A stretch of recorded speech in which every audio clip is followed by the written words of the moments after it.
ವೀಕ್ಷಕರೇ ನಮಸ್ಕಾರ. ಇದರಿಂದ ನ್ಯೂಸ್ ಬುಲೆಟಿನ್ಗೆ ಸ್ವಾಗತ. ನಾನು ಅಕ್ಷತಾ ಕಟಗಾವಲ್. ಎಲ್ಲರೂ ಒಂದಾಗಿ ರೈತರ ನೆರವಿಗೆ ಧಾವಿಸಬೇಕಾಗಿದೆ ಎಂದು ನಿಖಿಲ್ ಕುಮಾರಸ್ವಾಮಿ ಕಲಬುರಗಿಯಲ್ಲಿ ಹೇಳಿಕೆಯನ್ನ ನೀಡಿದ್ದಾರೆ. ಕಲಬುರಗಿಯಲ್ಲಿ ಜೆಡಿಎಸ್ ರಾಜ್ಯ ಯುವ ಘಟಕದ ಅಧ್ಯಕ್ಷ ಅನಿಲ್ ಕುಮಾರಸ್ವಾಮಿ ಹೇಳಿಕೆ. ರಾಜ್ಯದಲ್ಲಿ ಈ ಬಾರಿ ಅತಿವೃಷ್ಟಿಯಿಂದ ಭಾರಿ ಪ್ರಮಾಣದ ಹಾನಿ ಸಂಭವಿಸಿದೆ. ಆದರೂ ಸಿಎಂ ಹತ್ರ ವಿಡಿಯೋ ಕಾನ್ಫರೆನ್ಸ್ ಮಾಡುವುದು ಬಿಟ್ಟರೆ ಬೇರೆಲ್ಲೂ ಭೇಟಿ ನೀಡಿಲ್ಲ. ಅತಿವೃಷ್ಟಿಯಿಂದ ಹಾನಿಗೊಳಗಾದ ಒಂದೇ ಒಂದು ಪ್ರದೇಶಕ್ಕೂ ಸಿಎಂ ಇದುವರೆಗೂ ಭೇಟಿ ನೀಡಿಲ್ಲ. ರಾಜ್ಯದ ಕೃಷಿ ಸಚಿವರಂತೂ ತಮ್ಮ ಮತಕ್ಷೇತ್ರ ಬಿಟ್ಟು ಹೊರಗೆ ಬಂದೇ ಇಲ್ಲ. ಕಲಬುರಗಿಯಂತಹ ಜಿಲ್ಲೆಗಳನ್ನು ಕೃಷಿ ಸಚಿವರು ಮರೆತು ಬಿಟ್ಟಿದ್ದಾರೆ.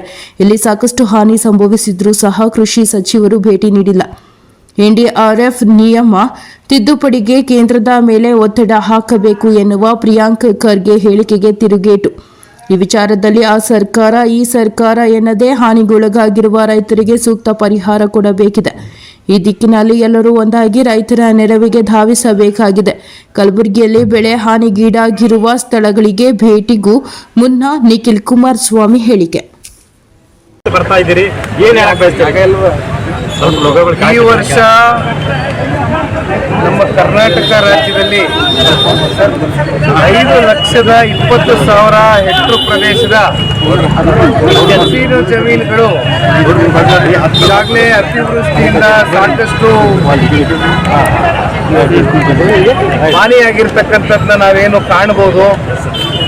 ಅದರಲ್ಲೂ ಕಲಬುರಗಿ ಜಿಲ್ಲೆಯಲ್ಲಿ 1,05,000 ಹೆಕ್ಟೇರ್ ಕೃಷಿ ಪ್ರದೇಶದ ಜಮೀನು ಸಂಪೂರ್ಣವಾಗಿ ಹಾನಿಯಾಗಿದೆ. ಅದರಲ್ಲಿ ಹತ್ತತ್ರ 58,000 ಹೆಕ್ಟೇರ್ ಪ್ರದೇಶ ತೊಗರಿ ಬೆಳೀತಕ್ಕಂಥ ರೈತರು ಈ ಭಾಗದಲ್ಲಿ, ಮತ್ತೆ ಉದ್ದು, ಹೆಸರು, ಮತ್ತೆ ಹತ್ತಿ, ಸೋಯಾಬೀನ್ ಇವೆಲ್ಲ ಸೇರಿದಂತೆ ಸಾಕಷ್ಟು ದೊಡ್ಡ ಮಟ್ಟದಲ್ಲಿ ಈ ಬಾರಿ ಪ್ರತಿ ವರ್ಷಕ್ಕೂ ನೀವು ಲೆಕ್ಕಾಚಾರ ಮಾಡ್ತಕ್ಕಂಥದ್ದಾದರೆ ಈ ವರ್ಷ 50%ಗೂ ಹೆಚ್ಚು ಶೇಕಡ ದೊಡ್ಡ ಮಟ್ಟದಲ್ಲಿ ಒಂದು ಮುಂಗಾರಿನ ಮಳೆ ಒಂದು ಕಡೆ ಕೃಷಿ ಪ್ರದೇಶಗಳು ಹಾನಿಯಾಗಿರ್ತಕ್ಕಂಥದ್ದು, ಜೊತೆಯಲ್ಲಿ ಜಾನುವಾರುಗಳು ಕೂಡ ಸಾವನ್ನಪ್ಪಿರ್ತಕ್ಕಂಥದ್ದು ಕೂಡ ಕಾಣ್ತಾ ಇದ್ದೇವೆ. ಅಷ್ಟೇ ಅಲ್ಲ, ರಸ್ತೆಗಳು ಜೊತೆಯಲ್ಲಿ ವಿದ್ಯುತ್ನ ಕಂಬಗಳಿರ್ಬೋದು, ಈ ರೀತಿ ಸಾರ್ವಜನಿಕರ ಹಾಗೂ ಖಾಸಗಿ ಆಸ್ತಿ ಪಾಸ್ತಿಗಳಲ್ಲೂ ಕೂಡ ಸಾಕಷ್ಟು ಹಾನಿ ಉಂಟಾಗಿದೆ. ಜೊತೆಯಲ್ಲಿ ನಾನು ಬರಬೇಕಾದ್ರೆ ಒಂದು ಪತ್ರಿಕೆಯಲ್ಲಿ ಓದ್ತಾ ಇದ್ದೆ, ಕಲಬುರಗಿನಲ್ಲಿ ನಗರ ಪ್ರದೇಶದಲ್ಲೂ ಕೂಡ ನೀರು ಮನೆಗಳಿಗೆ ನುಗ್ಗಿ ಆ ಹೆಣ್ಮಕ್ಳೇ ಆ ನೀರನ್ನ ಹೊರಗಡೆ ಹಾಕ್ತಕ್ಕಂಥ ಒಂದು ಫೋಟೋವನ್ನು ಕೂಡ ಪತ್ರಿಕಾ ಮಾಧ್ಯಮದಲ್ಲಿ ನಾವೆಲ್ಲ ಕೂಡ ಕಣ್ಣಾರೆ ಕಂಡಿದ್ದೇವೆ. ಈ ವಿಷಯಕ್ಕೆ ಸಂಬಂಧಪಟ್ಟಂತೆ ಇವತ್ತು ಜನತಾದಳ ಪಕ್ಷದ ಕಡೆಯಿಂದ ಜಿಲ್ಲೆಯ ನಾಯಕರು ಹಾಗೂ ಕಲ್ಯಾಣ ಕರ್ನಾಟಕ, ಕಿತ್ತೂರು ಕರ್ನಾಟಕ ಎಲ್ಲ ಕಡೆ ಸೇರಿದಂತೆ ಒಂದು ನಿಯೋಗವನ್ನು ರಚನೆ ಮಾಡಿ ನಾವು ಬಂದು ಇವತ್ತು ಈ ಭಾಗದ ರೈತರ ಪರವಾಗಿ ಇದ್ದೇವೆ ಅಂತಕ್ಕಂಥ ಧ್ವನಿಯಾಗಿ ಕೆಲಸ ಮಾಡ್ತಕ್ಕಂಥದ್ದು ನಮ್ಮ ಕರ್ತವ್ಯ, ನಮ್ಮ ಜವಾಬ್ದಾರಿ. ಒಂದು ಪ್ರಾದೇಶಿಕ ಪಕ್ಷವಾಗಿ ಅದರಲ್ಲೂ ವಿಶೇಷವಾಗಿ ರೈತರ ಪರವಾಗಿ ಸದಾಕಾಲ ಅಧಿಕಾರ ಇರಲಿ, ಅಧಿಕಾರ ಇಲ್ಲದೆ ಹೋಗಲಿ ನಮ್ಮ ಬದ್ಧತೆಯನ್ನು ತೋರಿಸಿದ್ದೇವೆ. ಹಾಗಾಗಿ ಇವತ್ತು ವಿಶೇಷವಾಗಿ ನಾನು ನಮ್ಮ ಈ ಭಾಗದ ಜಿಲ್ಲಾಧ್ಯಕ್ಷರ ಆದಿಯಾಗಿ ಇಲ್ಲಿರ್ತಕ್ಕಂಥ ಎಲ್ಲ ನಾಯಕರು, ಕಾರ್ಯಕರ್ತರು, ಮುಖಂಡರುಗಳಿಗೆ ಮನವಿಯನ್ನು ಮಾಡಿದ್ದು APMC ಯಾರ್ಡ್ಗೆ ಮೊದಲನೇ ಭೇಟಿಯನ್ನು ಕೊಡುವ ಮೂಲಕ ಇಲ್ಲಿ ರೈತರ ನಿಜವಾದ ಈ ಕಷ್ಟದ ಪರಿಸ್ಥಿತಿಗಳು ಏನು ಎದುರು ನೋಡ್ತಾ ಇದ್ದಾರೆ ಈ ಒಂದು ಹಿನ್ನೆಲೆಯಲ್ಲಿ ಅಂತಕ್ಕಂಥದ್ದನ್ನ ಒಂದು ನಮಗೂ ಕೂಡ ತಿಳುವಳಿಕೆ ಮೂಡಬೇಕಾಗಿದೆ. ಇದರಿಂದ ರಾಜ್ಯ ಸರ್ಕಾರಕ್ಕೆ ಮತ್ತು ಕೇಂದ್ರ ಸರ್ಕಾರಕ್ಕೆ ನಮ್ಮ ಕಡೆಯಿಂದ ಇವತ್ತು ರೈತರು ಈ ಸಂಕಷ್ಟದಿಂದ ಹೊರಗಡೆ ಬರ್ತಕ್ಕಂಥದ್ದಕ್ಕೆ ನಾವು ಯಾವ ರೀತಿ ರೈತರ ಜೊತೆ ಕೈ ಜೋಡಿಸ್ಬೋದು ಅಂತಕ್ಕಂಥದ್ದು ಇವತ್ತು APMC ಯಾರ್ಡ್ನಲ್ಲಿ ಇವತ್ತು ಚರ್ಚೆ ಮಾಡ್ತಕ್ಕಂಥದ್ದಕ್ಕೆ ಇವತ್ತು ಬಂದಿದೆ. ಈಗ ಪ್ರಿಯಾಂಕ್ ಖರ್ಗೆ ಅವರು ಹೇಳ್ತಾರೆ NDRF ನಾವು ಸರಿ ಪರಿಹಾರ ಕೊಡೋ ದಿಕ್ಕಿನಲ್ಲಿ NDRF ನಾವು ತಿದ್ದುಪಡಿ ಮಾಡಬೇಕಾದ ಅವಶ್ಯಕತೆ ಇದೆ.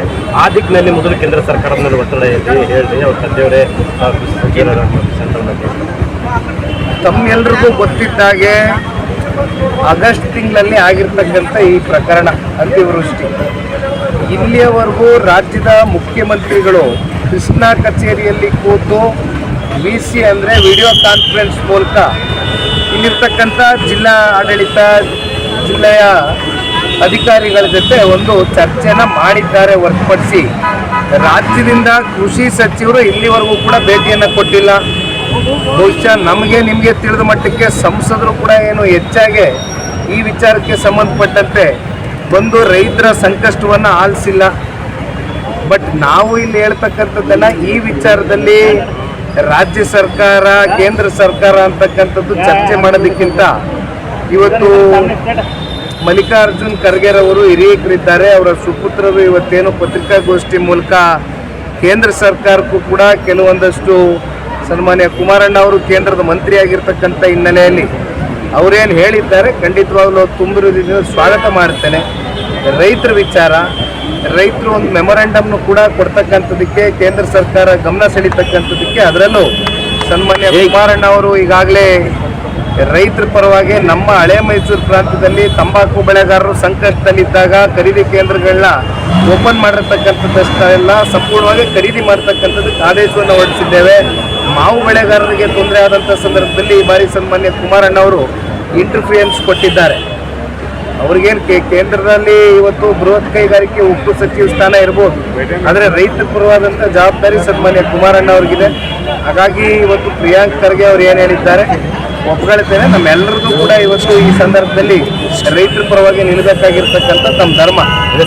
ಬಿಸಿ ಮಾಡಿದ್ದು ಬಿಟ್ಟರೆ ಬೇರೆ ಎಲ್ಲೂ ವಿಸಿಟ್ ಮಾಡಿಲ್ಲ ಅಂತೀರಿ? CM ಅವರು ಇಲ್ಲಿವರೆಗೂ ಈ ವಿಚಾರಕ್ಕೆ ಸಂಬಂಧಪಟ್ಟಂತೆ ವಿಡಿಯೋ ಕಾನ್ಫರೆನ್ಸ್ನ ಹೊರತುಪಡಿಸಿ ಇಲ್ಲಿವರೆಗೂ ಅವರೇನು ಬಂದು ಇಲ್ಲಿ ವಿಸಿಟ್ ಮಾಡಿರ್ತಕ್ಕಂಥದ್ದಾಗಲಿ ಅಥವಾ ರಾಜ್ಯದ ಈ ಕೃಷಿ ಸಚಿವರು ಇಲ್ಲಿವರೆಗೂ ಬಂದಿದ್ದಾರಾ? ಇಲ್ಲಿವರೆಗೂ ಬರಲಿಕ್ಕಾಗಿಲ್ಲ. ಅವರು ಪಾಪ ಕಲಬುರಗಿ ಜಿಲ್ಲೆನ ಮರೆತುಬಿಟ್ಟಿದ್ದಾರೆ. ಅವ್ರ ರಾಜ್ಯ ಅಂದರೆ ಬಹುಶಃ ಅವ್ರ ತಾಲೂಕಿಗೆ ಅವ್ರ ಜಿಲ್ಲೆಗೆ ಮಾತ್ರ ಸೀಮಿತವಾಗಿ ಕೆಲಸ ಮಾಡ್ತಾ ಇದ್ದಾರೆ ಅನ್ನೋ ಅಂತಕ್ಕಂಥದ್ದು ಒಂದು ಪ್ರಶ್ನೆ ಮೂಡ್ತಾ ಇದೆ. ಅವ್ರಿಗೂ ಕೂಡ ಅಷ್ಟೇ ಜವಾಬ್ದಾರಿ ಇದೆ. ಹಾಗಾಗಿ ನಮಗೆ ಗೊತ್ತಿದ್ದಂಗಣ ಇಲ್ಲಿಯವರೆಗೂ ನಾವೆಲ್ಲವೂ ಲೆಕ್ಕಾಚಾರ ಮಾಡ್ತಕ್ಕಂಥದ್ದಾದರೆ 2 ಹೆಕ್ಟೇರಷ್ಟು ಒಳಗೆ ರೈತರು ಇವತ್ತು ಸಂಕಷ್ಟ ಏನು ಅನುಭವಿಸ್ತಾ ಇದ್ದಾರೆ. ಹತ್ತತ್ರ ಅಲ್ಲಿ 600 ಕೋಟಿಗಿಂತ ಹೆಚ್ಚು ಇವತ್ತು ರೈತರಿಗೆ ಸಿಗಬೇಕಾಗಿದೆ. 2 ಹೆಕ್ಟರ್ಗಿಂತ 2 ಲಕ್ಷ ಹೆಕ್ಟರ್ಗಿಂತ ಹೆಚ್ಚಾಗಿರ್ತಕ್ಕಂಥ ರೈತರಿಗೆ 250 ಕೋಟಿ ರೂಪಾಯಿಯಷ್ಟು ಹಣ ಬಿಡುಗಡೆ ಆಗಬೇಕಾಗಿದೆ. ಒಟ್ಟಾರೆಯಾಗಿ 900 ಕೋಟಿಯಷ್ಟು ಇವತ್ತು ಹಣ ಬಿಡುಗಡೆ ಮಾಡಿದ್ರೆ ಮಾತ್ರ ಇಲ್ಲಿ ರೈತರು ಉಳಿಲಿಕ್ಕೆ ಸಾಧ್ಯ. ಮಾಸಾಗಿ ಇಡೀ ರಾಜ್ಯಾದ್ಯಂತ ಈ ವರ್ಷ ಅತಿವೃಷ್ಟಿಯಿಂದ ಹಾನಿಯಾಗಿದೆ. ಸಮೃದ್ಧವಾಗೆಲ್ಲ ರೈತರು ಸಾಲ ಮನ್ನಾ ಮಾಡಬೇಕು ಅನ್ನೋದು ರೈತರಂತ ನಾವೇನು ಕಲ್ಯಾಣ ಕರ್ನಾಟಕಕ್ಕೆ ಇವತ್ತು KKRDB 5,000 ಕೋಟಿ ಅಂತಕ್ಕಂಥದ್ದು ಉದ್ದುದ್ದ ಭಾಷಣ ಇವತ್ತೇನು ಬಿಗಿತಾರೆ ರಾಜ್ಯ ಸರ್ಕಾರ. ಇಂಥ ಸಂಕಷ್ಟದ ದಿನಗಳಲ್ಲಿ ಒಂದು ವಿಶೇಷ ಪ್ಯಾಕೇಜ್ ಕೊಡುವ ಮೂಲಕ ರೈತರು ಇವತ್ತೇನು ಸಾಲಗಾರರಾಗಿದ್ದಾರೆ ಆ ಸಾಲದ ಹೊರೆಯಿಂದ ಅವ್ರನ್ನ ಮುಕ್ತರಾಗಿ ಮಾಡಬೇಕು ಅಂತಕ್ಕಂಥದ್ದಾದರೆ ಅವರ ಸಾಲ ಮನ್ನಾವು ಕೂಡ ಈ ಸಂದರ್ಭದಲ್ಲಿ ಮಾಡತಕ್ಕಂಥದ್ದು ರಾಜ್ಯ ಸರ್ಕಾರ ಒಂದು ಸೂಕ್ತವಾದಂಥ ನಿರ್ಣಯ ತಗೋಬೇಕು ಅಂತಕ್ಕಂಥದ್ದು ನಮ್ಮೆಲ್ಲರ ಒತ್ತಾಯ.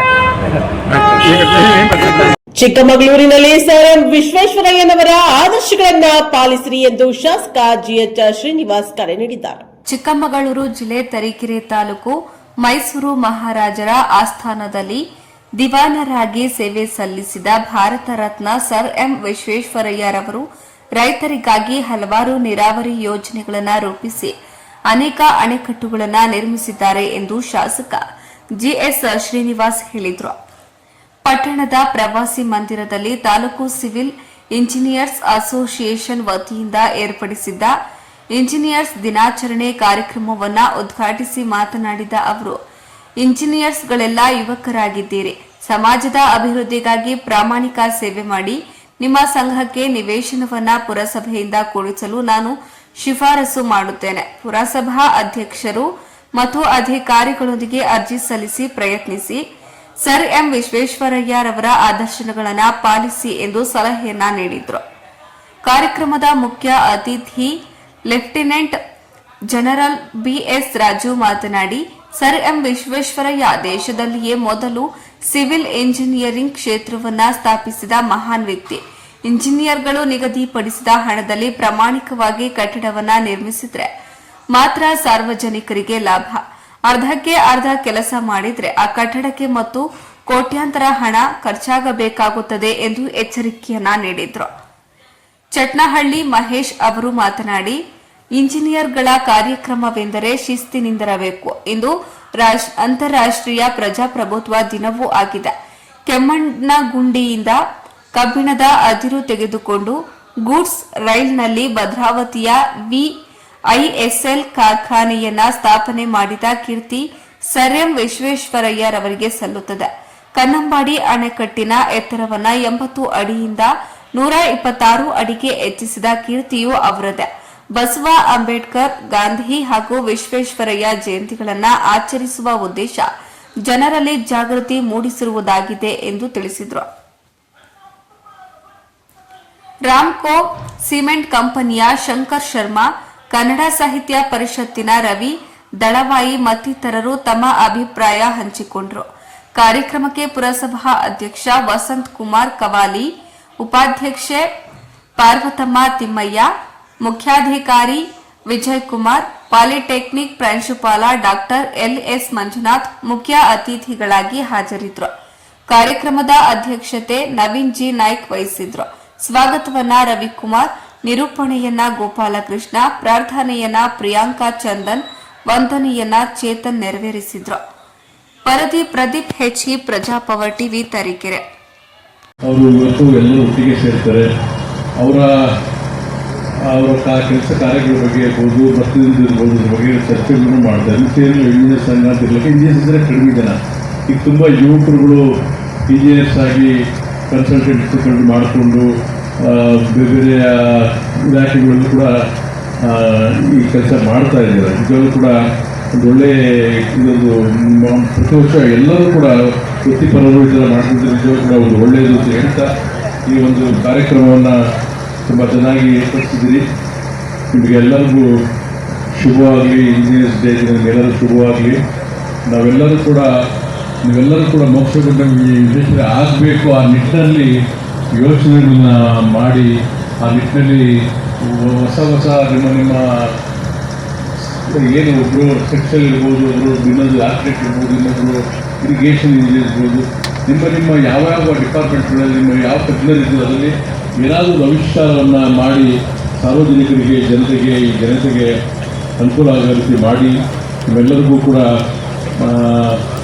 ಏನು ವಿಶ್ವೇಶ್ವರಯ್ಯವರ ಒಂದು ದಾರಿ ಅವರು ಏನು ಕೆಲಸ ಮಾಡಿದ್ದಾರೆ ಅದರಂತೆ ನೀವು ಕೂಡ ಎಲ್ಲ ಪ್ರಯತ್ನವನ್ನು ಪಡಿ ಒಳ್ಳೆಯ ಕೆಲಸಗಳು ಮಾಡಲಿಕ್ಕೆ ಅಂತ ಹೇಳ್ತಾ ನಿಮ್ಮೆಲ್ಲರಿಗೂ ಶುಭ ಹಾರೈಸಿ ನಾನು ಮಾತನ್ನು ಮುಗಿಸ್ತಾ ಇದ್ದೇನೆ.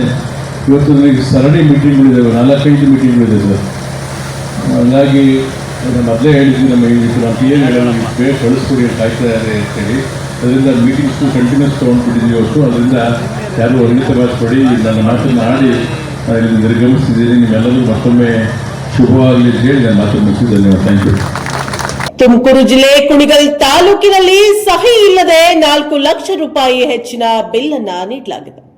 ಸ್ಥಾಯಿ ಸಮಿತಿ ಅಧ್ಯಕ್ಷರ ಸಹಿ ಇಲ್ಲದೆ 4 ಲಕ್ಷ ರು ಹೆಚ್ಚಿನ ಬಿಲ್ ನೀಡಲಾಗಿದ್ದು ಹಾಗೂ ಕಾಮಗಾರಿಗಳಿಗೆ ಹೆಚ್ಚುವರಿಯಾಗಿ 2 ಬಾರಿ ಚೆಕ್ ನೀಡಲಾಗಿದೆ ಎಂದು ಪುರಸಭೆ ಸ್ಥಾಯಿ ಸಮಿತಿ ಅಧ್ಯಕ್ಷೆ ಅಸ್ಮಾ ಜಬಿ ಆರೋಪಿಸಿದರು. ಪುರಸಭಾ ಸಭಾಂಗಣದಲ್ಲಿ ಸುದ್ದಿಗೋಷ್ಠಿ ನಡೆಸಿ ಮಾತನಾಡಿದ ಅಧ್ಯಕ್ಷರು, ಸರ್ವಾಧಿಕಾರ ಆಡಳಿತ ನಡೆಸುತ್ತಿದ್ದು ಅಹಿಂದ ವರ್ಗದ ಸದಸ್ಯರನ್ನು ಕಡೆಗಣಿಸುತ್ತಿದ್ದಾರೆ.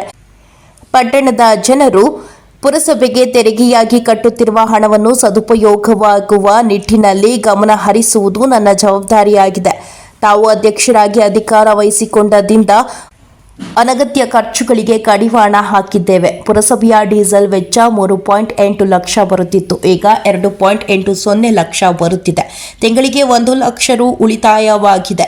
ಇಂತಹ ಅನೇಕ ಉಳಿತಾಯದ ಕ್ರಮಗಳನ್ನು ತೆಗೆದುಕೊಂಡ ನನ್ನ ಮೇಲೆ ಸರ್ವಾಧಿಕಾರಿ ಧೋರಣೆ ನಡೆಸುತ್ತಿರುವ ಅಧ್ಯಕ್ಷರ ನಡೆಯಿಂದ ನೋವಾಗಿದ್ದು ನಾನು ರಾಜೀನಾಮೆ ಕೊಡಲು ಸಿದ್ಧವಾಗಿದ್ದೇನೆ ಎಂದರು. ವರದಿ HM ಅಶೋಕ, ಕುಣಿಗಲ್.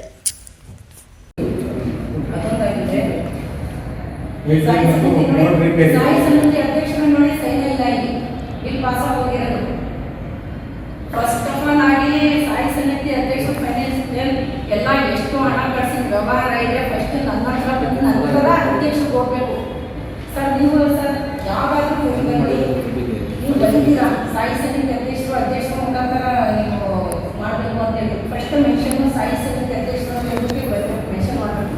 ನಂತರ ಯಾವ್ದಾದ್ರು ಬಗ್ಗೆ ನಾನು ಮಾಡ್ಬೋದಲ್ಲ ಬೈಕಿಂಗ್ ಮಾಡ್ಸೋಕ್ಕೆ ನನ್ನ ಕಡೆಯಿಂದ ಆಗ್ತಾ ಇಲ್ಲ. ಯಾಕಂದರೆ ಈಗ ಅಪ್ರೂವಲ್ ಮಾಡೋಷ್ಟು ಈಗ ಟೆಂಡರ್ ಕರೆದಿ ಒಂದು ಹೋಗೋಷ್ಟು ಅವಧಿ ಮುಗ್ದೋಗುತ್ತೆ. ನಾವು 30,000 ತೆಗಿಯೋಕ್ಕಾಗ್ತಾ ಇಲ್ಲ. ನಾವು ಎಸ್ಟಿಮೇಟ್ ಹಾಕ್ಕೊಡಿ ಅಂದರೆ ಬಿಂದು ಸರ್ ಅವ್ರು ಹಾಕ್ಕೊಡ್ತಾ ಇಲ್ಲ ಇಂಜಿನಿಯರು. ಇವ್ರಿಗಂದ್ರೆ ಲಕ್ಷ ಗಟ್ಟಲೆ ಬಿಲ್ ಮಾಡಿಕೊಡ್ತಾರೆ. ಹೆಚ್ಚುವರಿ ಆಗಿದೆ, ಹೆಚ್ಚುವರಿ ಆದರೆ ನಾವು ಯಾವುದಕ್ಕೂ ಸೈನ್ ಮಾಡಲ್ಲ ಸರ್. ನಾವು ಪುರಸಭೆಯನ್ನು ದುಡ್ಡು ಯಾರೋ ತಂದು ಕೊಡ್ತೀರ ಸರ್? ಜನಸಾಮಾನ್ಯರು, ಬಡವರು ತಂದು ಕಂದಾಯ ಕಟ್ಟೋದವರು ಎಷ್ಟು ಕಷ್ಟಪಟ್ಟು ತಂದು ಕೊಡ್ತಾರೆ. ಒಂದು 5-10 ರೂಪಾಯಿ ಇಲ್ಲ ಅಂದ್ರೆ ಕಟ್ಸ್ಕೊತಾರೆ ಇವರು ಪುರಸಭೆಯಲ್ಲಿ. 1,000 ಬಿಡಿ ಅಂದ್ರೆ ಬಿಟ್ಬಿಡ್ತಾರೆ ಎಮರ್ಜೆನ್ಸಿ ಇದ್ರೆ. ಈಗ ನಿಮ್ಮ ಅನುಮತಿ ನಮ್ಮ ಅಧಿಕಾರಿಗಳು, ಮುಖ್ಯಾಧಿಕಾರಿಗಳು ಕೇಳಿ ಸರ್, ಅವ್ರು ಏನು ಮಾಡ್ತಾರೆ ನೋಡೋಣ ಸರ್.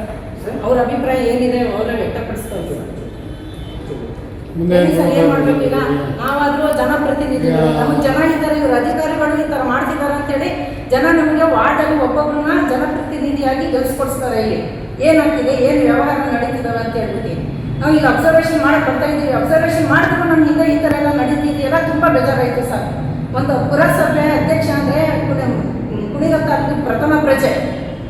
ಆ ಪ್ರಜೆಗೆ ಇದೇ ಇಲ್ಲ ಅಂದಮೇಲೆ ಮತ್ತೆಂತ ಸರ್ ಇದು? ಎಲ್ಲ ಭರವಸೆ ತಗೊಂಡು ಎಲ್ಲರಿಗೂ ಒಗ್ಗಟ್ಟಾಗಿ ತಗೊಂಡು ಯಾವುದಾದ್ರೂ ಒಂದು ಮೀಟಿಂಗ್ ಆಗಲಿ ಎಲ್ಲ ಸ್ಥಾಯಿ ಸಮಿತಿ ಅಧ್ಯಕ್ಷರು, ಉಪಾಧ್ಯಕ್ಷರು ತಗೊಂಡು ಮೀಟಿಂಗ್ ನಡೆಸ್ಕೋಬೇಕು. ಇವರು ಡೀಸೆಲ್ ಹೆಚ್ಚುವರಿ ಆಗ್ತಿದೆ ಅಂದ್ರೆ ಈಗ 3-4 ತಿಂಗಳ ಹಿಂದೆ ಡೀಸೆಲ್ 3,02,90,000 90,000 70,000 ಬರ್ತಿತ್ತು. ಈಗ 2,20,000 2 ಲಕ್ಷ ಬರ್ತಿದೆ. ಎಷ್ಟೋ 80,000 1 ಲಕ್ಷ ಉಳಿತಾಯ ಆಗ್ತಿದೆ ನಮ್ಮ ಪುರಸಭೆಗೆ. ಆ 1 ಲಕ್ಷದಿಂದ ನಮ್ಮ ಕುಣಿಗಲ್ ಟೌನಲ್ಲಿ ವಿದ್ಯಾಭ್ಯಾಸ ಮಾಡ್ತಿರೋದು ಬಡ ಜನರಿಗೆ 3 ಸಾವಿರ ಅನುದಾನ ಕೊಡ್ತೀವಿ. ಏನು ಒಂದು ಪ್ರೈವೇಟ್ ಆಗುತ್ತೆ. ಇಲ್ಲದೇ ಇರೋದಕ್ಕೆಲ್ಲ ಬೇರೆ ವ್ಯವಹಾರಗಳೆಲ್ಲ ಮಾಡ್ಕೊಟ್ರೆ ಏನು? ಈಗ ನಾವು ಬೇರೆ ವಾಣಿಗಳಲ್ಲಿ ಪೈಪ್ಲೈನ್ ಅವಶ್ಯಕತೆ ಇದೆ, ಅಲ್ಲೆಲ್ಲ ಮಾಡಿಕೊಳ್ಳಿ. ಕೊಡಕ್ಕೆ ತಯಾರಿದೆ. ನಮ್ಮ ಗಮನಕ್ಕೆ ಅಲ್ಲದೆ ನಮ್ಮ ಜವಾಬ್ದಾರಿ ಇದೆ. ಏನು ನಾವು ನಿರ್ಲಕ್ಷ್ಯ ನನ್ನ ಕೇರ್ಲೆಸ್ ಮಾಡ್ತಿದ್ದಾರೆ. ತುಂಬ ಮನಸ್ಸು ಬೇಜಾರಾಗಿದೆ. ಇವತ್ತು ಅಂದ್ರೆ ಇವತ್ತು ಬಿಡಿ ಅಂದರೆ ರಿಸಲ್ಟ್ ಕೊಡೋಕೆ ನಾನು ರೆಡಿ ಇದ್ದೀನಿ ಸರ್. ಏನೋ ಎಲ್ಲ ನಾವು ಒಗ್ಗಟ್ಟಾಗಿ ನಡ್ಕೊಂಡು ಹೋಗ್ಲಿ. ಇರೋದು 2-3 ತಿಂಗಳು. ಚಾಮರಾಜನಗರದಲ್ಲಿ ಜಾತಿ ಗಣತಿ ಸಮೀಕ್ಷೆಯಲ್ಲಿ ಉಪ್ಪಾರ ಎಂದು ನಮೂದಿಸಲು ಪಿ ಲಿಂಗರಾಜು ಮನವಿಯನ್ನ ಮಾಡಿದ್ದಾರೆ. ಚಾಮರಾಜನಗರ ಸೆಪ್ಟೆಂಬರ್ 22ರಿಂದ ಅಕ್ಟೋಬರ್ 9ರ ತನಕ ನಡೆಯುವ ಜಾತಿ ಗಣತಿ ಸಮೀಕ್ಷೆಯಲ್ಲಿ ಉಪ್ಪಾರ ಜನಾಂಗದವರು ಉಪ್ಪಾರ ಎಂದು ನಮೂದಿಸಬೇಕು ಎಂದು ಚಾಮರಾಜನಗರ ತಾಲೂಕು ಉಪ್ಪಾರ ಸಂಘದ ಅಧ್ಯಕ್ಷ ಬೂದಿತಿಟ್ಟು ಪಿ ಲಿಂಗರಾಜು ಮನವಿ ಮಾಡಿದ್ರು. ನಗರದ ಜಿಲ್ಲಾ ಕಾರ್ಯನಿರತ ಪತ್ರಕರ್ತರ ಭವನದಲ್ಲಿ ಕರೆದಿದ್ದ ಪತ್ರಿಕಾಗೋಷ್ಠಿಯಲ್ಲಿ ಅವರು ಮಾತನಾಡಿ, ಕಾಂಗ್ರೆಸ್ ಸರ್ಕಾರವು ಜಾತಿ ಗಣತಿ ಸಮೀಕ್ಷೆಗೆ ಆದೇಶಿಸಿದ್ದು, ಉಪ್ಪಾರ ಜನಾಂಗದವರು ಆರ್ಥಿಕ, ಶೈಕ್ಷಣಿಕ, ಸಾಮಾಜಿಕ ಸ್ಥಿತಿಗಳನ್ನು ಸಮೀಕ್ಷೆಯಲ್ಲಿ ಮನದಟ್ಟು ಮಾಡಬೇಕು ಎಂದು ತಿಳಿಸಿದ್ರು. ಉಪ್ಪಾರ ಜನಾಂಗದವರನ್ನ ಎಸ್ಟಿಗೆ ಸೇರಿಸುವ ನಿಟ್ಟಿನಲ್ಲಿ ಈಗಾಗಲೇ ಕುಲಶಾಸ್ತ್ರೀಯ ಅಧ್ಯಯನ ನಡೆಸಿ ಸರ್ಕಾರಕ್ಕೆ ವರದಿ ಸಲ್ಲಿಸಲಾಗಿದೆ. ಅಲ್ಲದೆ ನಂಜನಗೂಡಿನಲ್ಲಿ ನಡೆದ ಕಾರ್ಯಕ್ರಮದಲ್ಲಿಯೂ ಕೂಡ ಸಿಎಂ ಸಿದ್ದರಾಮಯ್ಯ ಅವರು ಉಪ್ಪಾರ ಜನಾಂಗವನ್ನ ಎಸ್ಟಿಗೆ ಶಿಫಾರಸು ಮಾಡುವುದಾಗಿ ಭರವಸೆಯನ್ನ ನೀಡಿದ್ದಾರೆ ಎಂದು ತಿಳಿಸಿದರು. ಉಪ್ಪಾರ ಜನಾಂಗದ ಸ್ಥಿತಿಗತಿಗಳ ಬಗ್ಗೆ ಸಿದ್ದರಾಮಯ್ಯ ಅವರಿಗೆ ಅರಿವಿದೆ. ಕೂಡಲೇ ಕೇಂದ್ರ ಸರ್ಕಾರ ಕೇಂದ್ರಕ್ಕೆ ತುರ್ತಾಗಿ ಶಿಫಾರಸು ಮಾಡಬೇಕು.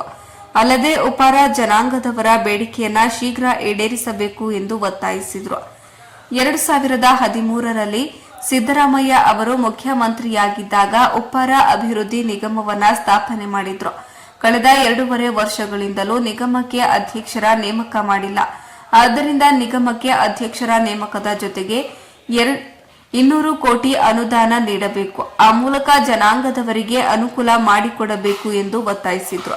ಪತ್ರಿಕಾಗೋಷ್ಠಿಯಲ್ಲಿ ಚಾಮರಾಜನಗರ ತಾಲೂಕು ಉಪ್ಪಾರ ಸಂಘದ ಉಪಾಧ್ಯಕ್ಷ ಮಹದೇವ ಶೆಟ್ಟಿ, ಪ್ರಧಾನ ಕಾರ್ಯದರ್ಶಿ ಮಹದೇವ ಸ್ವಾಮಿ, ನಿರ್ದೇಶಕ ಕೆಂಪನಪುರ ಮಹದೇವ ಶೆಟ್ಟಿ ಹಾಜರಿದ್ದರು. ವರದಿ ಹೊಮ್ಮನಂಜುಂಡ ನಾಯ್ಕ, ಪ್ರಜಾಪವರ್ ಟಿವಿ, ಚಾಮರಾಜನಗರ. ಹಾಗೂ ನಮ್ಮ ಸಂಘದ ನಿರ್ದೇಶಕರಾದ ಕೆಂಪನಪುರ ಮಹದೇವ ಶೆಟ್ಟರು ಭಾಗವಹಿಸಿದ್ದಾರೆ. ಅದರ ಜೊತೆಗೆ ಈ ಒಂದು ಪತ್ರಿಕಾಗೋಷ್ಠಿಯಲ್ಲಿ ಭಾಗವಹಿಸಿರುವಂತಹ ಮಾಧ್ಯಮ ಮಿತ್ರರೇ ಹಾಗೂ ಪತ್ರಿಕಾ ಪ್ರತಿನಿಧಿಗಳು, ತಮಗೆಲ್ಲ ಆಧಾರದ ಸ್ವಾಗತವನ್ನು. ಲಿಂಗರಾಜ್ ತಾಲೂಕು ಉಪ್ಪಾರ ಅಧ್ಯಕ್ಷ ಲಿಂಗರಾಜ್, ತಮಗೆಲ್ಲ ಆಧಾರದ ಸ್ವಾಗತವನ್ನು ಕೋರ್ತಾ ಒಂದು ಪತ್ರಿಕಾಗೋಷ್ಠಿಯ ವಿಚಾರವನ್ನು ಪ್ರಾರಂಭ ಮಾಡ್ತಿದ್ದೇವೆ. ಏನು ನಾವು ಕರ್ನಾಟಕ ರಾಜ್ಯದಲ್ಲಿ ಸುಮಾರು 30-40 ಲಕ್ಷ ಜನಸಂಖ್ಯೆಯನ್ನು ನಮ್ಮ ಒಂದು ಉಪ್ಪಾರ ಸಮಾಜ ಹೊಂದಿದ್ದೇವೆ. ಹಾಗಾಗಿ ಏನು ಈ ಒಂದು ಕರ್ನಾಟಕ ರಾಜ್ಯ ಸರ್ಕಾರದ ಮುಖ್ಯಮಂತ್ರಿಗಳಾದ ಸನ್ಮಾನ್ಯ ಶ್ರೀ ಸಿದ್ದರಾಮಯ್ಯನವರ ಒಂದು ಅವಧಿಯಲ್ಲಿ ಈಗ ಇದೇ ಸೆಪ್ಟೆಂಬರ್ 22ರಿಂದ ಅಕ್ಟೋಬರ್ 9ರವರೆಗೆ ಒಂದು ಜಾತಿ ಗಣತಿ ಸಮೀಕ್ಷೆ ನಡೀತಾ ಇದ್ದು, ಈ ಒಂದು ಸಮೀಕ್ಷೆಯಲ್ಲಿ ನಮ್ಮ ಉಪ್ಪಾರ ಸಮುದಾಯದಲ್ಲಿ ನಾವು ಒಂದು ಮನವಿ ಮತ್ತು ಕರೆಯನ್ನು ಕೊಟ್ಟಿದ್ದೇವೆ. ಈ ಒಂದು ಸಮೀಕ್ಷೆಯ ಸಂದರ್ಭದಲ್ಲಿ ಏನು ಸುಮಾರು ಒಂದು 60 ಕಾಲಮ್ಗಳಿದೆ. ಅದರಲ್ಲಿ ನಮ್ಮ ಉಪ್ಪಾರ ಕಾಲಮ್ ನಂಬರ್ 9ರಲ್ಲಿ ಉಪ್ಪಾರ ಅಂತಂತ ನಮೂದಿಸಬೇಕು ಅಂತಂತ ನಮ್ಮ ಸಮಾಜದ ಬಂಧುಗಳಲ್ಲಿ ನಾವು ಕಳಕಳಿ ಮನವಿಯನ್ನು ಮಾಡ್ತಾ, ಆ ದಿವಸ ಮನೆಯ ಸಮೀಕ್ಷೆಗೆ ಬಂದಂಥ ಸಂದರ್ಭದಲ್ಲಿ ಮನೆಯ ಮುಖ್ಯಸ್ಥರು ಅವ್ರಿಗೆ ಸವಿಸ್ತಾರವಾಗಿ ನಮ್ಮ ಆರ್ಥಿಕ ಮತ್ತು ಶೈಕ್ಷಣಿಕ ಸಾಮಾಜಿಕ ವಿಚಾರಗಳನ್ನು ಅವ್ರಿಗೆ ಮನದಟ್ಟು ಮಾಡಿ, ಮುಖ್ಯವಾಗಿ ನಮ್ಮ ಒಂದು ಜಾತಿ ಕಾಲಂನಲ್ಲಿ ಉಪ್ಪಾರ ಅಂತಂತೆ ನಮೂದಿಸಬೇಕು ಅಂತಂತ ನಮ್ಮ ಸಮಾಜದ ಬಂಧುಗಳಲ್ಲಿ ನಾವು ಮನವಿ ಮಾಡ್ಕೊತಿದ್ದೇವೆ. ಅದೇ ರೀತಿ ಏನು ನಮ್ಮ ಸುಮಾರು ದಿನಗಳ ಬೇಡಿಕೆ, ಸುಮಾರು ವರ್ಷಗಳಿಂದ ನಾವು ಹೋರಾಟವನ್ನು ಮಾಡ್ಕೊಂಡು ಬರ್ತಾ ಇದ್ದೇವೆ, ನಮ್ಮ ಸಮಾಜವನ್ನು ಎಸ್ಟಿಗೆ ಸೇರಿಸಿದಂಥ ಆ ನಿಟ್ಟಿನಲ್ಲಿ ಸಿದ್ದರಾಮಯ್ಯನವರ ಸರ್ಕಾರನೇ ಒಂದು ಕುಲಶಾಸ್ತ್ರೀಯ ಒಂದು ವರದಿಯ ಅಧ್ಯಯನವನ್ನು ಮಾಡಿಸಿ ನಮ್ಮ ಜಾತಿಯ ಒಂದು ಸ್ಥಿತಿಗತಿಗಳು ಮತ್ತು ನಮ್ಮ ಜಾತಿಯ ಆಚಾರ ವಿಚಾರ, ಶೈಕ್ಷಣಿಕ ಸಾಮಾಜಿಕ ಇವರೆಲ್ಲ ಒಂದು ಒಳಗೊಂಡಂಥ ಒಂದು ಕುಲಶಾಸ್ತ್ರೀಯ ಅಧ್ಯಯನ ವರದಿ ಇವಾಗ ಸರ್ಕಾರದ ಮಟ್ಟಕ್ಕೆ ತಲುಪಿದೆ. ಅದನ್ನು ಮೊನ್ನೆ ನಡೆದಂಥ ಒಂದು ನಂಜನಗೂಡಿನ ಒಂದು ಸಭೆಯಲ್ಲಿ ನಮ್ಮ ಉಪ್ಪಾರ ಸಮಾವೇಶದಲ್ಲಿ ಮಾನ್ಯ ಮುಖ್ಯಮಂತ್ರಿಗಳು ನಿಮ್ಮ ಸಮಾಜವನ್ನು ನಾನು ಸದ್ಯದಲ್ಲಿ ನಮ್ಮ ಕುಲಶಾಸ್ತ್ರೀಯ ಅಧ್ಯಯನ ವರದಿಯನ್ನು ಸಚಿವ ಸಂಪುಟದಲ್ಲಿ ಇಟ್ಟು ಅದನ್ನು ಕೇಂದ್ರ ಸರ್ಕಾರಕ್ಕೆ ಕಳಿಸಿಕೊಡುವಂಥ ಒಂದು ಪ್ರಾಮಾಣಿಕ ಪ್ರಯತ್ನವನ್ನು ನಾವು ಮಾಡ್ತೀವಿ ಅಂತಂತ ಒಂದು ಭರವಸೆಯನ್ನು ಕೊಟ್ಟಿದ್ದಾರೆ. ಅದನ್ನು ಸಹ ನಾವು ಮಾನ್ಯ ಮುಖ್ಯಮಂತ್ರಿಗಳಲ್ಲಿ ನಮ್ಮ ಉಪ್ಪಾರರ ಒಂದು ಸ್ಥಿತಿಗತಿಗಳು ಮಾನ್ಯ ಸಿದ್ದರಾಮಯ್ಯನವರಿಗೆ ಚೆನ್ನಾಗಿ ಗೊತ್ತಿದೆ. ಅವರಿಗೆ ವಿರೋಧ ಪಕ್ಷ ನಾಯಕರಾಗಿದ್ದಂಥ ಸಂದರ್ಭದಲ್ಲೂ ಸಹ ನಾವು ಕರೆಸಿ ಅನೇಕ ಕಾರ್ಯಕ್ರಮಗಳನ್ನು ಮಾಡಿದ್ದೇವೆ. ಮತ್ತು ಅವರಿಗೆ ನಂಜನಗೂಡು ಕ್ಷೇತ್ರ ವರ್ಣದಲ್ಲಿ ನಮ್ಮ ಉಪ್ಪಾರರ ಮೂಳೆಗಳು ಸುಮಾರು ಅವರ ಕ್ಷೇತ್ರಕ್ಕೆ ಬರ್ತದೆ. ಹಾಗಾಗಿ ನಮ್ಮ ಉಪ್ಪಾರನ ಒಂದು ಸ್ಥಿತಿಗತಿಗಳು ಮಾನ್ಯ ಮುಖ್ಯಮಂತ್ರಿಗಳಿಗೆ ಅರಿವಿದೆ. ಅದರಿಂದ ನಮಗೆ ಈ ಒಂದು ಕುಲಶಾಸ್ತ್ರೀಯ ಅಧ್ಯಯನ ವರದಿಯನ್ನು ಕೇಂದ್ರ ಸರ್ಕಾರಕ್ಕೆ ಶಿಫಾರಸು ಆದಷ್ಟು ತುರ್ತಾಗಿ ಅದನ್ನು ಒತ್ತಾಯ ತಲುಪಿಸ್ಕೊಡ್ಬೇಕು ಕೇಂದ್ರ ಸರ್ಕಾರಕ್ಕೆ ಅಂತಂತ ಮಾನ್ಯ ಮುಖ್ಯಮಂತ್ರಿಗಳಿಗೆ ಮನವಿ ಮಾಡಿಕೊಳ್ತಾ, ಅದೇ ರೀತಿ ಏನು ಸಿದ್ದರಾಮಯ್ಯನವರ ಸರ್ಕಾರದಲ್ಲಿ 2013ರಲ್ಲಿ ಉಪ್ಪಾರ ಅಭಿವೃದ್ಧಿ ನಿಗಮ ಅಂತ ಒಂದು ನಿಗಮವನ್ನು ಸ್ಥಾಪನೆ ಮಾಡ್ತಾರೆ. ಅದಕ್ಕೆ ಒಬ್ಬರು ಅಧ್ಯಕ್ಷರನ್ನು ನೇಮಕ ಮಾಡಿ, ನಮ್ಮ ಜಿಲ್ಲೆಯವರು ಅಧ್ಯಕ್ಷರನ್ನು ನೇಮಕ ಮಾಡಿ, ಅವರಿಗೆ ಹೆಚ್ಚಿನ ಒಂದು ಕಾಲಾವಕಾಶ ಸಿಗಲಿಲ್ಲ. ಬೇರೆ ಸರ್ಕಾರ ಬರ್ತದೆ. ಮತ್ತು BJP ಬಂದಂಥ ಸಂದರ್ಭದಲ್ಲಿ ಸಹ ನಮ್ಮವ್ರನ್ನೇ ಒಬ್ಬರು ಆ ಕಡೆ ಚಿತ್ರದುರ್ಗ ಸೈಡಲ್ಲಿ ಒಬ್ಬರನ್ನ ಅಧ್ಯಕ್ಷರಾಗಿ ನೇಮಕ ಮಾಡಿ BJP ಸರ್ಕಾರನು ನಮ್ಮ ಸಮಾಜಕ್ಕೆ ಅನುಕೂಲ ಮಾಡಿಕೊಡ್ತಾ ಒಂದು ದಿನಗಳಲ್ಲಿ. ಈಗ 7 ವರ್ಷ ಕಳೆದಿದೆ ಈ ಒಂದು ಕಾಂಗ್ರೆಸ್ ಸರ್ಕಾರ ಬಂದು. ಮೊನ್ನೆ ಸಿದ್ದರಾಮಯ್ಯನವರೇ ಮಾಡಿದಂಥ ಒಂದು ನಿಗಮ ಇದು. ಈ ನಿಗಮಕ್ಕೆ ಏನಾಗಿದೆ, ಬರೀ ಹೆಸರಿಗೆ ನಿಗಮ ಇದೆ. ಈ ನಿಗಮಕ್ಕೆ ಹೆಚ್ಚಿನ ಒಂದು ಅನುದಾನವನ್ನು ಕೊಟ್ಟು ಆ ಒಂದು ನಿಗಮಕ್ಕೆ ಒಬ್ಬರು ಅಧ್ಯಕ್ಷರನ್ನು ಮಾಡಿ, ನಿರ್ದೇಶಕರುಗಳನ್ನು ಮಾಡಿ, ಈ ಒಂದು ಸಮಾಜಕ್ಕೆ ಪ್ರಥಮ ಹಂತದಲ್ಲಿ ಒಂದು 200 ಕೋಟಿ ರೂಪಾಯಿನಾರು ತಾವು ಒಂದು ನಿಗಮಕ್ಕೆ ಇಟ್ಟದ್ದೇ ಆದರೆ, ಈ ಒಂದು ಸಮಾಜ ಕಾಯಕ ಸಮಾಜ ಸುಮಾರು ಕುಲಕಸಬುಗಳನ್ನ ಮಾಡ್ತಿದ್ದಾರೆ. ಸುಣ್ಣ ಸುಡೋದಿರ್ಬೋದು, ಹೂ ಮಾರೋದು, ಹೀಗೆ ಅನೇಕ ಸಣ್ಣ ಪುಟ್ಟ ಕೆಲಸಗಳನ್ನ ಮಾಡ್ತಿದ್ದಾರೆ. ನೀವು ನಿಗಮವನ್ನು ಮಾಡದೇ ಆದರೆ ಆ ಒಂದು ಸಾಲ ಸೌಲಭ್ಯಗಳನ್ನು ಪಡೆದು ಅದರ ಮುಖಾಂತರ ತಮ್ಮ ಜೀವನವನ್ನು ಹಸನು ಮಾಡಿಕೊಳ್ಳೋ ನಿಟ್ಟಿನಲ್ಲಿ ಒಂದು ಸಮಾಜಕ್ಕೆ ಒಂದು ಒಳ್ಳೆಯ ಬೆಳವಣಿಗೆ ಅಂತಂತ ನಾನಾದರೂ ಸಂದರ್ಭದಲ್ಲಿ ಹೇಳ್ತಿದ್ದೀನಿ. ಹಾಗಾಗಿ ಮಾನ್ಯ ಮುಖ್ಯಮಂತ್ರಿಗಳು ನಮ್ಮ ಸಮಾಜದ ಬಗ್ಗೆ ಹೆಚ್ಚಿನ ಒಂದು ಕಳಕಳಿಯನ್ನು ಇಟ್ಟಿರುವಂಥ ಸಿದ್ದರಾಮಯ್ಯನವರು ನಮಗೆ ಏನು ನಾವು ಮೊದಲನೇದಾಗಿ ನಮ್ಮ ಈ ಒಂದು ಕುಲಶಾಸ್ತ್ರೀಯ ಅಧ್ಯಯನ ವರದಿಯನ್ನು ಕೇಂದ್ರ ಸರ್ಕಾರಕ್ಕೆ ಶಿಫಾರಸು ಮಾಡೋದು, ಜೊತೆಗೆ ನಮಗೆ ಮುಖ್ಯವಾಗಿ ನಿಗಮವನ್ನು ಸ್ಥಾಪನೆ ಮಾಡಿ ಒಂದು 200 ಕೋಟಿ ರೂಪಾಯಿ ಕೊಟ್ಟದ್ದೇ ಆದರೆ ಈ ಕಲಾ ಸಮುದಾಯಕ್ಕೆ ಒಂದು ಅನುಕೂಲ ಆಗುತ್ತೆ ಅಂತ ಮುಖ್ಯಮಂತ್ರಿಗಳಲ್ಲಿ ಕೇಳ್ಕೊಳ್ತಾ, ಅದೇ ರೀತಿ ಮುಖ್ಯಮಂತ್ರಿಯವರು ನಮ್ಮ ಚಾಮರಾಜನಗರ ಜಿಲ್ಲೆಯಲ್ಲಿ ಜಿಲ್ಲಾ ಕೇಂದ್ರದಲ್ಲಿ ಮಹನೀಯರ ಒಂದು ಪುತ್ಥಳಿಯನ್ನು ಮಾಡೋದ್ರಲ್ಲೂ ಸಹ ಏನು ವಾಲ್ಮೀಕಿ, ಭಗೀರಥ, ಹಾಗೆ ಬಂದು ಬಸವಣ್ಣವರು ಕನಕದಾಸರು ಇವರ ಒಂದು ಪುತ್ಥಳಿಗಳ ನಿರ್ಮಾಣ ಮಾಡಲಿಕ್ಕೂ ಸಹ ಅನುವು ಮಾಡಿಕೊಂಡಿದ್ದಾರೆ. ಇದೊಂದು ಸಮಾಜಕ್ಕೆ ಒಂದು ಗೌರವವಂತ ನಾನು ಅದರ ಸಂದರ್ಭದಲ್ಲಿ ಹೇಳ್ತಾ ನಮ್ಮ ಬೇಡಿಕೆಗಳನ್ನು ಆದಷ್ಟು ತುರ್ತಾಗಿ ಮುಖ್ಯಮಂತ್ರಿಗಳು ಮಾಡಬೇಕು ಅಂತಂತ ಈ ಒಂದು ಪತ್ರಿಕಾಗೋಷ್ಠಿಯ ಮುಖಾಂತರ ಒತ್ತಾಯನ ಮಾಡ್ತಾ ಅದರ ಜೊತೆಗೆ ಮುಖ್ಯವಾಗಿ ಏನು ಜಾತಿಯ ಒಂದು ಸಮೀಕ್ಷೆ ನಡೆಯುವ ಯಾದಗಿರಿಯಲ್ಲಿ ಚಿರನೇತ್ರಿಗೆ ಜಾರಿದ ಭ್ರಷ್ಟ ಕೃಷಿ ಅಧಿಕಾರಿಗಳು ನೋವಾ ಅಗ್ರೆಟೆಕ್ ಕಂಪನಿಯ ಎನ್ಕಾಟ್ ನಕಲಿ ಕ್ರಿಮಿನಾಶಕ ಮಾರಾಟ. ಶ್ರೀ ಲಕ್ಷ್ಮಿ ಆಗ್ರೋ ಟೆಂಡರ್ಸ್ ಶಹಾಪುರದಲ್ಲಿ ನೋವಾ ಅಗ್ರಿಟೆಕ್ ಕಂಪನಿಯ ಎನ್ಕಟ್ ನಕಲಿ ಕ್ರಿಮಿನಾಶಕ ಮಾರಾಟ. ಚಿರನಿದ್ರೆಗೆ ಜಾರಿದ ಭ್ರಷ್ಟ ಕೃಷಿ ಅಧಿಕಾರಿಗಳು. ಯಾದಗಿರಿ ಜಿಲ್ಲೆಯ ವ್ಯಾಪ್ತಿಯಲ್ಲಿ ಬರುವ ಶಹಾಪುರ ತಾಲೂಕಿನಲ್ಲಿ ಶ್ರೀ ಲಕ್ಷ್ಮಿ ಆಗ್ರೋ ಟೆಂಡರ್ಸ್ ಎಂಬ ಕ್ರಿಮಿನಾಶಕ ಅಂಗಡಿಯೊಂದರಲ್ಲಿ ನೋವಾ ಅಗ್ರಿಟೆಕ್ ಕಂಪನಿಯ ಜೈವಿಕ ಸುಡು ಬಯೋ ಹೆಸರಿನ ನಕಲಿ ಕ್ರಿಮಿನಾಶಕ ಹೆಗ್ಗಿಲ್ಲದೆ ಮಾರಾಟ ಮಾಡಿ ರೈತರಿಗೆ ವಂಚನೆ ಮಾಡುತ್ತಿದ್ದು, ಈಗಾಗಲೇ ಈ ಕಂಪನಿಯ ಮೇಲೆ ಈ ಹಿಂದೆ ರಾಯಚೂರು ಜಿಲ್ಲೆಗೆ ರಾಯಚೂರು ಜಿಲ್ಲಾ ಉಸ್ತುವಾರಿ ಸಚಿವರು ಬಂದ ಸಂದರ್ಭದಲ್ಲಿ ಉಸ್ತುವಾರಿ ಸಚಿವರ ಮುಂದೆ ರಾಯಚೂರು ಜಂಟಿ ನಿರ್ದೇಶಕರಿಗೆ ಕ್ರಿಮಿನಾಶಕ ನೀಡಿದ್ದು, ಆ ವಿಷಯವು ಈಗ ಬೆಂಗಳೂರು ಲೋಕಾಯುಕ್ತ ನ್ಯಾಯಾಲಯದಲ್ಲಿ ಪ್ರಕರಣವು 1063 ಪ್ರಕರಣ ಸಂಖ್ಯೆ ದಾಖಲಾಗಿದ್ದು, ಜಂಟಿ ನಿರ್ದೇಶಕಿ ಆರ್ ದೇವಿಕಾ, ಸಹಾಯಕ ಕೃಷಿ ನಿರ್ದೇಶಕಿ ದೀಪಾ ಕುಲಕರ್ಣಿ, ಕೃಷಿ ಅಧಿಕಾರಿ ಮೇಘನಾ ಈ ಅಧಿಕಾರಿಗಳ ಮೇಲೆ ಅದು ಇನ್ನೂ ವಿಚಾರಣಾ ಹಂತದಲ್ಲಿದ್ದರೂ ನೋವಾ ಅಗ್ರಿಟೆಕ್ ಕಂಪನಿಯ ಮಾಲೀಕನು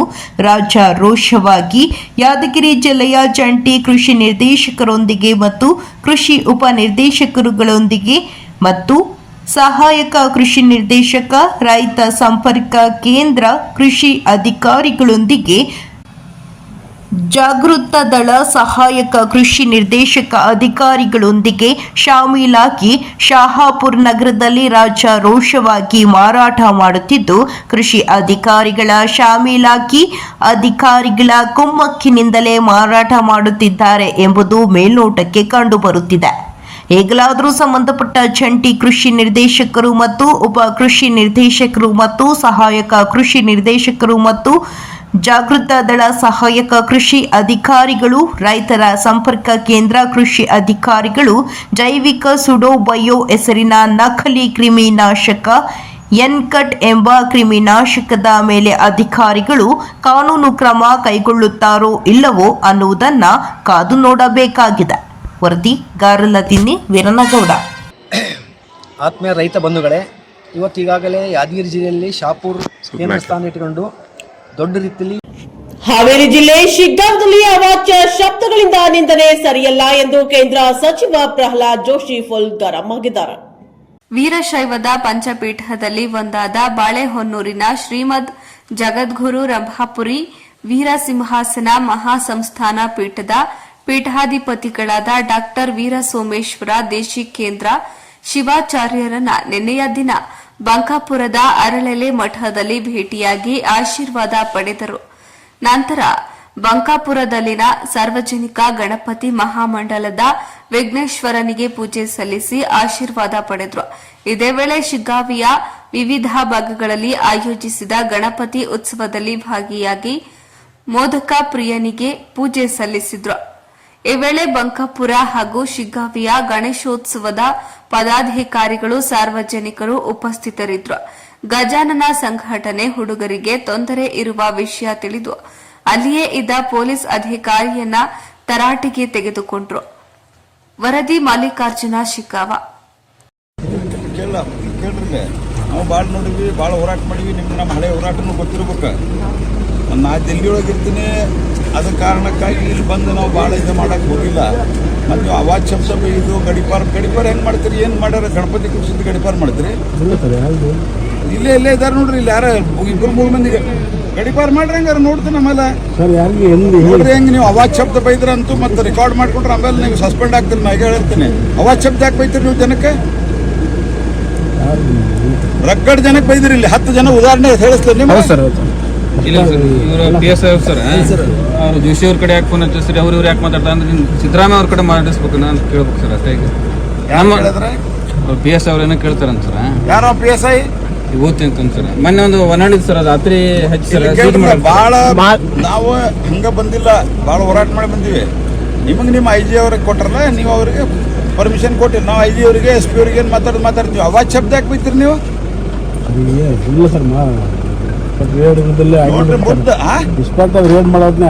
ಇಸ್ಪೇಟ್ ರೇಡ್ ಅಲ್ಲ, ಇವ್ರ ಯಾವ್ದಿಲ್ಲ ಸರ್ ಇಲ್ಲಿ ಡಿಜೆ ಹಚ್ಚಿದ್ದು ಮನ್ ಕಾಮ್ ಹೇಳಿದ್ದು ಎಲ್ಲ ಮಾಡಬೇಡ್ರಿ, ಚಲೋ ಅಲ್ಲದ. ನಾವು ನಿಮ್ಮ ಜೊತೆಗಿದ್ದೇವಲ್ಲ, ನಿಮ್ಗೆ ನಾವು ತೊಂದರೆ ಕೊಟ್ಟಿವೇನ? ಮತ್ತೆ ಯಾಕೆ ಹಂಗೆ ಮಾಡ್ತೀರಿ? ಮತ್ತೆ ನಾಳೆ ವಿಚಾರವಾಗಿ ನಮ್ದು ದಯವಿಟ್ಟು ಸಹಕಾರ ಕೊಡ್ರಿ. ದಯವಿಟ್ಟು ನೀವು ಸಹಕಾರ ಕೊಡ್ರಿ ನಮ್ ನಾಳೆ ವಿಚಾರ. ಅಲ್ಲಲ್ಲ, ಅದು ಅವ್ರ SP IG ಮಾತಾಡ್ಬೇಕು, ಅದು ಮಾತಾಡ್. ನೀವು ಅವ್ರ ಜೋಡಿ ಗುದ್ದಾಡಕ್ ಹೋಗ್ಬೇಡ್ರಿ. ಗೊತ್ತಿಲ್ಲ ಅವ್ರ ಕೆಲಸ ಏನ, ಮೇಲಾಧಿಕಾರಿಗಳದ್ದು ಸೂಚನೆ ಪಾಲನೆ ಮಾಡೋದು. ಆದ್ರೆ ನಾನು ನಿಮ್ಗೆ ಹೇಳೋದೇನೆ, ನೀವು ಬೈತೀರಿ ಅಂತ ಯಾಕೆ ಬೈತೀರಿ? ಯಾಕೆ ಹೋಗ್ಬೇಡ್ರಿ, ನೀವು ತಿಳಿಸಿ ಹೇಳ್ರಿ. ಪರ್ಮಿಷನ್ ಕೊಟ್ಟಿಲ್ಲ ಅಂದ್ರೆ ಯಾವ ಬರ್ತಾನೆ? DJ ಬರೋದೇ ಇಲ್ಲ ಅಲ್ಲಿ. ಬೈಯೋದು ಅದು ಮಾಡಕ್ ಹೋಗ್ಬೇಡ್ರಿ, ಶಾಂತ ರೀತಿಯಿಂದ ಹ್ಯಾಂಡಲ್ ಮಾಡ್ರಿ. ನಿಮ್ SP ಅವ್ರಿಗೂ ಅದ ಹೇಳಿ ನಾನು. ಭಾರತ್ ಮಾತಾ ಕಿ ಲಕ್ಷ್ಮೇಶ್ವರದಲ್ಲಿ ಶಾಲಾ ಕಾಲೇಜು ಸಮಯಕ್ಕೆ ಬಸ್ ಬಿಡುವಂತೆ ವಿದ್ಯಾರ್ಥಿಗಳಿಂದ ಬಸ್ ತಡೆದು ಮುಷ್ಕರ. ಶಾಲಾ ಕಾಲೇಜು ಸಮಯಕ್ಕೆ ಬಸ್ ಬಿಡುವಂತೆ ವಿದ್ಯಾರ್ಥಿಗಳಿಂದ ಬಸ್ ತಡೆದು ಪ್ರತಿಭಟನೆ. ಹೌದು, ಗದಗ ಜಿಲ್ಲೆಯ ಲಕ್ಷ್ಮೇಶ್ವರ ಪಟ್ಟಣದ ಬಸ್ ನಿಲ್ದಾಣದಲ್ಲಿ ವಿದ್ಯಾರ್ಥಿಗಳು ಶಾಲಾ ಕಾಲೇಜಿಗೆ ತೆರಳಲು ಸಮಯಕ್ಕೆ ಸರಿಯಾಗಿ ಬಸ್ ಬಿಡುವಂತೆ ಬಸ್ ನಿಲ್ದಾಣದ ಬಸ್ ತಡೆದು ಪ್ರತಿಭಟನೆ ನಡೆಸಿದರು. ಪ್ರತಿಭಟನೆಯ ಸುದ್ದಿ ತಿಳಿಯುತ್ತಿದ್ದಂತೆ ಬಸ್ ನಿಲ್ದಾಣಕ್ಕೆ ಆಗಮಿಸಿದ ಪೊಲೀಸರು ವಿದ್ಯಾರ್ಥಿಗಳ ಸಮಸ್ಯೆಯನ್ನು ಆಲಿಸಿ ಬಸ್ ನಿಲ್ದಾಣದ ಕಂಟ್ರೋಲರ್ ಒಂದಿಗೆ ಮಾತನಾಡಿ ಪ್ರತಿದಿನ ಶಾಲಾ ಕಾಲೇಜು ಸಮಯಕ್ಕೆ ಸರಿಯಾಗಿ ಬಸ್ ಬಿಡುವಂತೆ ತಿಳಿಸಿದರು. ಇದಕ್ಕೆ ಉತ್ತರಿಸಿದ ವಿದ್ಯಾರ್ಥಿಗಳು, ನೀವು ಬಂದ ಸಮಯದಲ್ಲಿ, ನಾವು ಪ್ರತಿಭಟನೆ ಮಾಡಿದ್ದ ಸಮಯದಲ್ಲಿ ಬಸ್ ಬಿಡುತ್ತಾರೆ, ಮತ್ತೆ ಪ್ರತಿದಿನ ಅದೇ ರಾಗ, ಇದೇ ಕಥೆಯಾಗುತ್ತದೆ. ನಾವು ಯಾರ ಬಳಿ ನಮ್ಮ ಸಮಸ್ಯೆಗಳನ್ನು ಹೇಳಬೇಕು? ಈಗಾಗಲೇ 10 ಮನವಿಯನ್ನು ಸಲ್ಲಿಸಿದ್ದೇವೆ, ಆದರೂ ಸಹ ಪ್ರತಿದಿನ ಸಮಯಕ್ಕೆ ಸರಿಯಾಗಿ ಬಸ್ ಬಿಡುವುದಿಲ್ಲ ಎಂದು ತಮ್ಮ ಆಕ್ರೋಶವನ್ನು ಹೊರಹಾಕಿದ್ರು. ನಂತರ ಪೊಲೀಸರು ಇನ್ನು ಮುಂದೆ ಹೀಗಾಗದಂತೆ ನಾವು ಕ್ರಮ ಕೈಗೊಳ್ಳುತ್ತೇವೆ ಎಂದು ಭರವಸೆ ನೀಡಿದ ಬಳಿಕ ವಿದ್ಯಾರ್ಥಿಗಳು ಪ್ರತಿಭಟನೆಯನ್ನು ಕೈಬಿಟ್ಟು ಶಾಲಾ ಕಾಲೇಜಿಗೆ ತೆರಳಿದರು. ವರದಿ ವೀರಣ್ಣ ಹಡಪದ, ಪ್ರಜಾಪವರ್ ಟಿವಿ, ಲಕ್ಷ್ಮೇಶ್ವರ.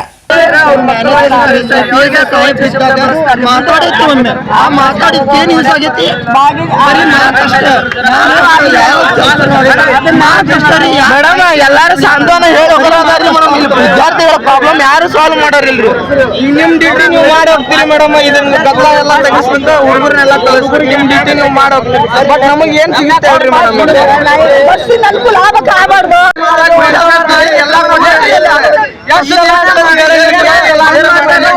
ನೋಡ್ರಿ ಗೊತ್ತಾಗತ್ತೆ. ಲೆಟರ್ ಕಸದ ಬುಟ್ಟಿಗೆ ಹೋಗ್ತೀರಾ, ಅದ್ರ ಮೆನ್ಷನ್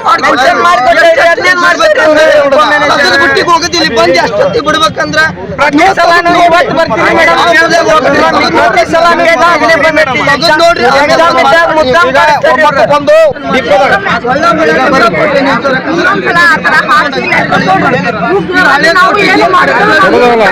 ಅರ್ಥ ಮಾಡಕ್ ಆಗಲ್ರಿ ಮೇಡಮ್ ಅವ್ರ. ಈಗ ಒಂದ್ ಮಾತು ಹೇಳ್ತೇವ್ರಿ ಮೇಡಮ್, ಪ್ರತಿ ಸಲ ನಿಮ್ಗೆ ಹೇಳವ್ರಿ.